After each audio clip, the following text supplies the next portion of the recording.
Hello, all my beautiful cinnabar moths, or any kind of moth you'd like to be.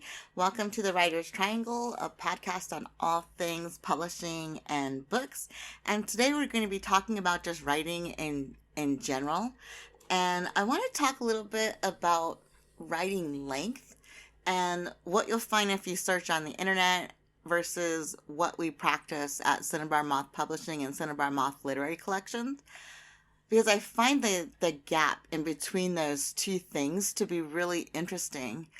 And I think a big reason for that is because when you're doing like a listicle, or I'm going to tell you everything about, writing length, or I'm going to tell you everything about this specific type of writing, it really needs to be generalizable, broad-based, and, clickbait, basically, to get you to click and follow and use those as your guidelines.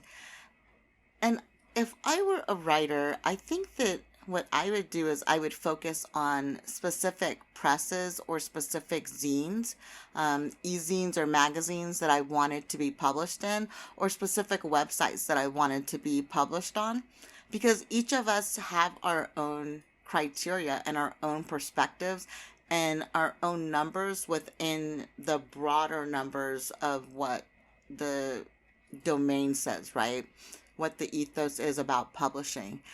Even the big five and all of their, now the big four and all of their subsidiaries have this, because you have a sort of standard way of doing things, because we're creating something called reader expectation. And I feel like picking who you want your audience to be, and not fixating on one specific one, but maybe having 5 or 6 that you're going to go to, and that you're going to do this thing for and with, that it really will help give your writing a form and structure and boundaries. And that can also feel really constraining. So if you don't like being constrained, if you like running free and being footloose and fancy free, don't do this, right? Because it's about getting words on the page ultimately. No matter what you're writing, no matter what form you're writing, no matter what length you're writing, you have to write something, right, to be able to turn it in. So I don't think that any of these rules are steadfast, and I'm speaking from the vantage points of one press and one e-zine. And I am thirsty. Sorry if you can hear me drink this. Today I just woke up feeling so parched. I think the pollen count's really high in Nagoya. So I'm in Nagoya, Japan. I don't know if I've ever said that, but I think most folks that listen to us regularly know that I'm in Japan. I digress. Sorry about that.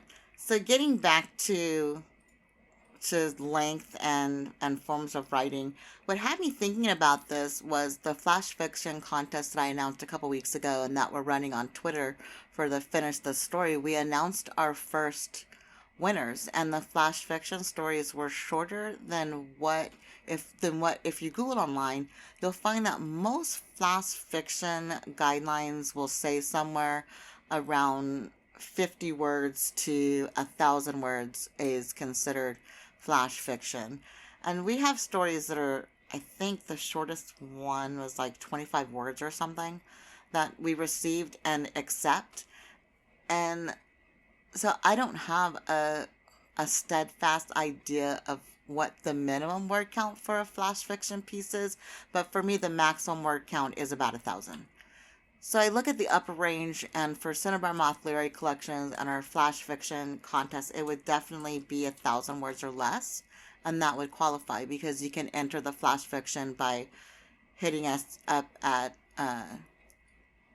looking at our Cinnabar Moth Publishing website and hitting us up at media or any of the myriad of emails that are listed on our website, and submit a flash fiction piece that way, provided that you use the Finish the Story prompt, or by just going on Twitter and finishing, responding to the prompt on Twitter, and that's it. You've submitted. Having it be open and having it be is primarily a Twitter contest, and having it be a Twitter writing contest that really limits it, and you can't write 1,000 words on Twitter. You have those 250 characters. So working with them, that I just really liked the idea of it, and I like, for me, I guess the spirit of flash fiction is something you can sit down and write in a flash. And that may be corny and hokey, but that's how I think of it. And I think writing something that has between 20 and 50 words, I think that most people can sit down and write something that long in an instant based off a prompt. And there's a lot of different writing prompts on Twitter that I think are amazing and fun and wonderful. And I just want to take a step further and celebrate all of those artists and writers that are turning out these great stories by giving them a little bit of cash and putting them in the e-zine. And that's what got me thinking about when I look online versus how the press actually functions and how the e-zine actually functions. It's not a straight progression, right? Because if you Google, you have a flash fiction piece is between 50 and 1,000 words, but then a short story piece is between 3,000 and 7,000 words. So what happens to the pieces that are between 1,000 and 3,000 words? What are those pieces? And for me, I think that we can bump up that flash fiction, right, and say anything between 2,500 words, anything between 3 words and 2,500 words, or even, I guess, the shortest sentence is 1 word or 2 words. I can't remember. I'd have to look that up, and I haven't.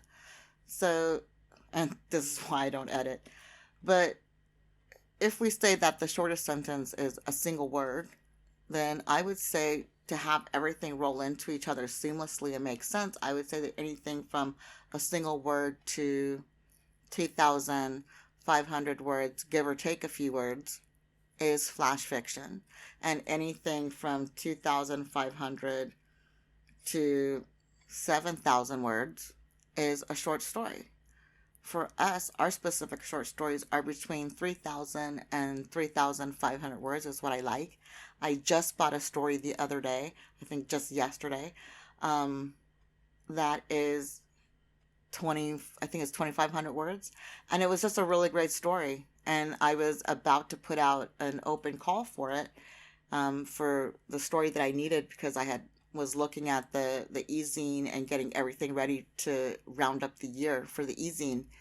And I noticed I was a story short in one of the categories for one of the months, and I was going to put out a call, and the call would have been 3,000 to 3,500. But I knew the author who submitted the work. They hit me up right when I was thinking about it. I read the story, it felt complete, and I thought, right on, I'll go ahead and buy it and publish it. So that shows if you build a relationship with a press or a zine, that you can get away with those kinds of things, right? You can get away with not putting that extra 500 words on a story and still get it published. And I adore the author. I just have a really great relationship with them. They have an amazing book that they wrote that I absolutely love. I'm a huge fan of.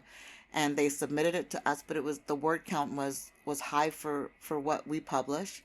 But they submitted it to us when it wasn't quite finished, when it was about halfway done. And I was working with them to read the entire thing and reading it as they were writing it and as they finished it. And it was just a really, really great book, just too long for us. And they published it with another press, and I celebrated their publication. And this goes back to what I was saying before, if you develop these relationships in the industry, they will benefit you beyond that press publishing you. Because I've retweeted, their celebration, and I've reviewed their book and given it a great review because I thought it was a great book. And then here they had this short story that, they were looking for a home for. And because they're known to me, it was a transgressive piece, and it just really fit in with the other stories that are all it's a really transgressive e-zine issue that I don't usually publish a lot of transgressive. I do a lot of horror and such, but it just felt so right. And it found a home, and it clicked, and it was kismet, and the timing was great.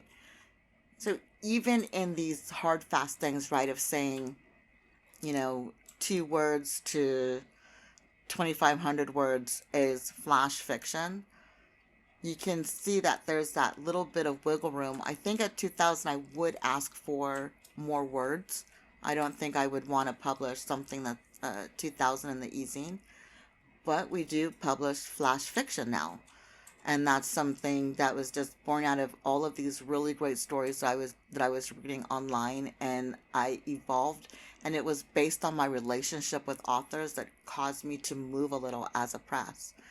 And I think that that's a beautiful thing, and I think that's one of the advantages of being a small press and being one of the owners of the press and being on social media, is that I am actually developing relationship with authors and actually developing relationships with the people who we follow online and who follow the press online. And I am always looking at their timelines and looking at their art and falling in love with pieces of it and saying, hey, I really dig this piece. Can we put it in the e-zine? And I'm lucky everybody says yes. I think it'll be devastating the first time someone says no, but I completely get it.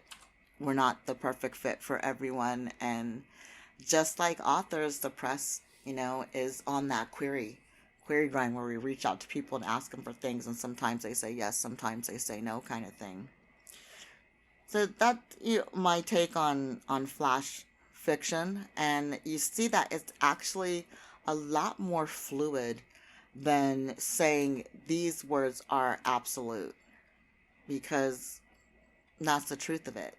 I think when it comes to short stories, I am a bit more fixed in my ideas of a short story. For me, 3,000 to 3,500 words is the perfect short story length. That's down to my personal preference when I'm reading a short story, the length that I like a short story to be. That's what I enjoy reading, and because I am the person who makes the final decision for all works that go into the e-zine, that I've picked the 3,000 to 3,500 words specifically for the short story, because that impacts how long the zine's going to be. That impacts what the zine's going to look like, what the feel of reading is going to be, and also how much advertising space we have based on the page length. And I'm very selective about the outside things that are not related to the press that we advertise. And we have a couple of, we're very fortunate in that we have a mutual advertising agreement with a couple of pretty sizable things. And so those get in, and we also have a sponsorship and their ad gets in. And then it really is about the integrity of the company when we're looking at who will advertise with us when it comes to advertising in the e-zine. I really am particular that way, but the advertising affects the length of the short stories. And I'm just being transparent here because I think transparency is good. And I think talking about the real of things is good to let authors in, to demystify it. And I wish more presses would be fully transparent in their process and their motivations, because authors are thirsty for knowledge. How does this thing work? How does publishing work?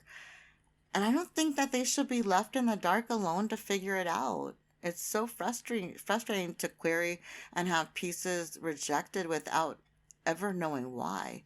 Or worse, not knowing if your piece has been rejected or accepted for, 6 months to a year. That's wild to me. So I'm fast on the trigger. I usually let people know within a month. I think is the longest I've ever had to go back and forth and really think about things, and that's if I'm considering a lot of pieces. But usually I know right away. If it's a no, it's a quick no. And if it's a yes, it might take a little bit longer for a yes, because I might be looking for a home for it. Our submissions are closed right now, unfortunately, except for anything but flash fiction. And this is, I'm recording this in June of 2022. So I'm only saying that because I don't want someone to hear this looking at our back issues and being like, hey, wait a minute, if our subs are open, kind of thing.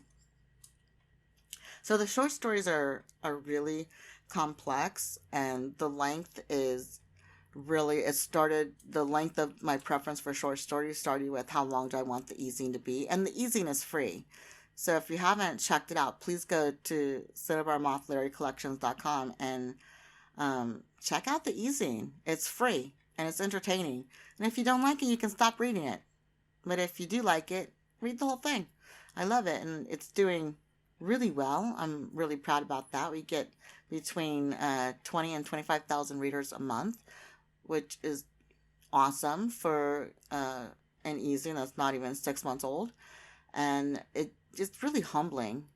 And it tells me that I hit the nail on the head, right? With the length and the amount of advertising, which is very minimal and limited, and the quality of the stories. We're so lucky to have the relationships with these authors. A lot of these authors that we publish and celebrate, we either met on Twitter or we met when we did our anthology last year in December of 2021. We published an anthology, and those relationships have stayed with us publishing books for a lot of the authors from the anthology, and us publishing short stories in the e-zine from a lot of the authors that were in the anthology. And we also published a lot of short stories from our authors that we have book deals with. So with the short stories being, between 3,000 and 3,500 words, it keeps everything nice and tidy for us and comfortable. The industry standard, speaking generally, is 3,500 to 7,500 words is a basic short story. And if you're going to do an anthology for yourself and you're looking to put together an anthology, I think that's a good rule of thumb to have your stories be about the same length, or maybe sprinkle in some that are a little bit shorter and a little bit longer. But start with how long you want it to be. Are you doing an anthology that's also a novelette? Are you doing an anthology that's also a novella? Or are you doing an anthology that you want to publish as a novel? And if you're doing an anthology that you want to publish as a novelette, one long short story counts as a novelette, because this is where you start to see the numbers start to roll into each other, where a novelette is about 7,500 to 17,000 words, or 18,000 words, thereabouts, in the industry. We don't publish novelettes right now, and it's basically because we're still really focused on publishing novels and doing that seamlessly and getting our system down for that, because we are a very young press. We haven't even been open for 2 years, and our first novel that we released just had its first birthday in February. So we're still focusing on novels at this time, and how to do novels right, and how to do novels well, and do everything in that, and have that go smoothly. So we're not doing novelettes. I don't know that we'll never publish novelettes. I don't want to say that, because I don't want to limit myself. I have to see where it goes. I just know right now I'm really focused on novels. And the reason to publish a novelette is if you have a story that fits in those lengths, that feels complete to you, that feels finished to you, that you don't have any other stories to go with. I think self-publishing a novelette, or putting a novelette into something like Kindle Unlimited, where you get paid per clicks, or any of the other systems where you get paid per page for reading, I think that's a really good option for these types of stories, to just get that out there, get your name out there. Because if you do a novelette, right, and you put it on a platform, you're able to then go into a system like Goodreads or Amazon or Smashwords, and also establish yourself as an author and claim those books, and then launch your author's website. You have this book, you have this novelette out. You can use that as the cornerstone to build your website around, and build your social media presence around. So I think novelettes are great. I love reading them. I really do enjoy them. I think they're fun. I think they're interesting. Novelettes usually are at least the novelettes I read, are usually quick little fun horror stories, and they're kind of horror comedies, or I think like romantic comedies, I don't really read romantic comedy a lot. That's not, I think it's a great genre and I don't have anything against them. We published a really fun and awesome romantic comedy, Grace and Zeus Love the Dream. And it's just really fun all the way around. It's just not what I read the most. I tend to be really drawn to horror and have an affinity for horror. So that's why I read horror novelettes. I'm not saying any other novelette is better or worse kind of thing. But if you have the story that's, 7,500 words or, 17 to 18,000 words and you can't find a home for it, I think that's a great option for self-publishing. And like I said, I think it's a great first bit of writing out there to get your brand noticed and start building your author brand. Looking at novelettes and novellas, we see this fold into where novellas are between 17,000 and 50,000 words for me, from my vantage point. I know that if you look online, you might find a little lower number for the start, a lower number for the end, but for my perspective, a novella is anything between 17,000 and 50,000 words. And we are coming out with one novella, and I believe we're coming out with it next year, Icarus over Collins, and it's a bilingual novella, and it English and Spanish intermixed throughout the story. And I think what drew me to it, even though we don't normally, it's the only novella we're publishing. We might be coming out with another one. I'm not going to talk too much about that because I don't want to pressure the author, but I really hope that they write it. I really do. I like novellas. They're not as intense as reading a novel, but in a way I feel like they're kind of more intense. The stories feel a bit more concentrated to me than a novel, and some things aren't as fleshed out as we see with novels. I think that novellas are great for experimental writing processes and experimental types of writings, and I really enjoy them. They're not our mainstay. As a rule, we don't really publish novellas, and the two novellas that we are publishing, well, the one that for sure we're publishing and the second that we might be publishing, really came about again because we knew the authors from the anthology. And when the one that we're for certain publishing, Icarus over Collins, I really enjoyed the author and I really enjoyed the story when I read it. And because I knew them and enjoyed their work, I did take the time to read it to make a decision. And I really just fell in love with the story. I thought the idea was really cool. I thought that the story was something I wanted to publish. I really, really support normalizing language switching because I want a world that embraces the fact that we all speak different languages and embraces the fact that the majority of the world is bilingual and the majority of the world does engage in language switching. It's a very small part of the world's population that is monolingual. So I liked the message of that, and I liked the feel of that, which is why we published that novella.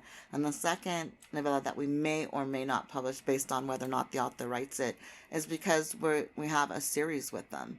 We're publishing a series of their books, and this is just a nice little side story that it's not quite fully a novel, but it fits in it, and it's a companion piece.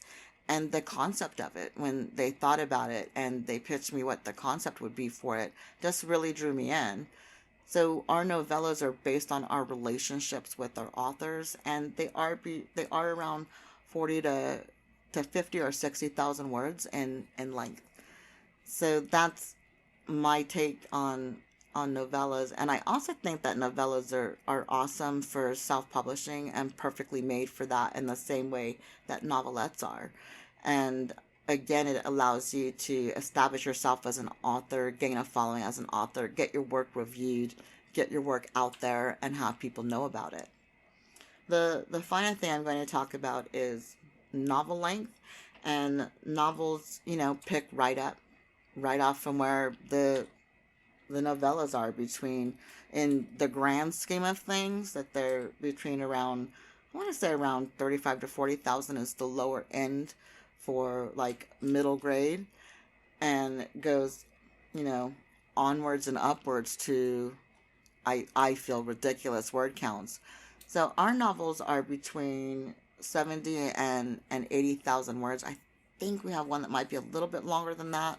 And the reason that we have our novels be between 70 and 80,000 words, 75,000 is a sweet spot, is because, again, that's what I like to read. So it's down to, because I have to read the book to determine whether or not we publish it. That's what I want to commit to reading. That might seem selfish and wrong and mean and might be frustrating for people to hear, but I think just the honesty, I hope the honesty is appreciated. That if someone sends me 100,000 words, I'm not reading it. If someone sends me 90,000 words and I don't know them, I'm not reading it. That's just the reality. And I will send it back to them and let them know that this is our word count. This is the word count that we prefer. And they're more than welcome to resubmit once they lower the word count. If I know them, there's a little bit more wiggle room and a little bit more of a willingness to extend myself and give them extra effort, because that personal relationship is there. And I genuinely champion authors and like authors, but I also have to champion myself and be true to who I am, because I'm also the head of marketing. And if I think this book is too long, if I think it's an uncomfortable read, not in a good way, just like, oh, I'm dreading all of these pages I have to read, that's not the right energy to bring to a book. And I don't think any author deserves that kind of energy when their work is being read. I think every author deserves respect and openness to their art if someone commits to reading the book. So I'm very careful about what I commit to reading. And for me, 75,000 words, give or take. If I know you, kind of 80,000 words. If I don't know you, strictly 70 to 75,000 words. If it comes in under 75,000 words, a lot of people want to send us middle grade that's at that 50,000 word count, which is acceptable in middle grade. And because I love reading middle grade as an adult, what I look at is, okay, that feels too short to be a complete novel for me.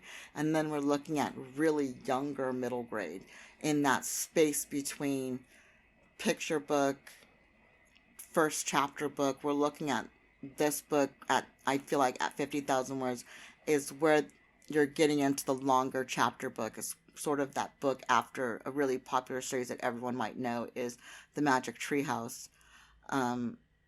And The Magic School Bus. Those two series are really good gateway books from picture book to chapter book. And right after they leave that behind and they start reading, like Judy Blume and those types of authors, is where you hit that 50,000 word mark. And for me, our middle grade, the majority of our middle grade readers, the people who read our middle grade books that are out, are adults. And I look at that and I say, okay, we need this to be at least 70,000 words.